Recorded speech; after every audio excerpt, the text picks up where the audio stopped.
আপনি আল্লাহর থেকে অনেক দূরে সরে গিয়েছেন, অসংখ্যবার আল্লাহর অবাধ্যতা করেছেন।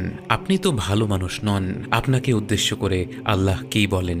কুল ইয়া ইবাদিয়াল্লাযী আসরাফু আলা আনফুসিহিম, বলো হে আমার বান্দারা, তোমরা যারা নিজেদের প্রতি অবিচার করেছ, লা তাকনাতু মির রাহমাতিল্লাহ, আল্লাহর রহমতের ব্যাপারে নিরাশ হয়ো না। ইন্নাল্লাহা ইয়াগফিরুয যুনুবা জামিআ, নিশ্চিতভাবেই আল্লাহ সমস্ত গুনাহ মাফ করে দেন। ইন্নাহু হুয়াল গফুরুর রহিম, তিনিই তো অত্যন্ত ক্ষমাশীল ও পরম দয়ালু। সবচেয়ে বড় যেই ভুলটা আমরা করতে পারি তা হলো দোয়ার ব্যাপারে নিরাশ হওয়া। আমি যখন মনে করি আল্লাহ আমার দোয়া কবুল করবেন না, তখন আমি আমার গুনাহকে আল্লাহর রহমত এবং ক্ষমার চাইতে বড় করে দেখছি। বরং একজন প্রকৃত মুমিন ব্যক্তি এটা উপলব্ধি করবে যে হ্যাঁ, তার গুনাহগুলো পরিমাণে অনেক, কিন্তু আল্লাহর রহমত এবং মাগফিরাত তার চাইতেও আরো বহু গুণে বড়।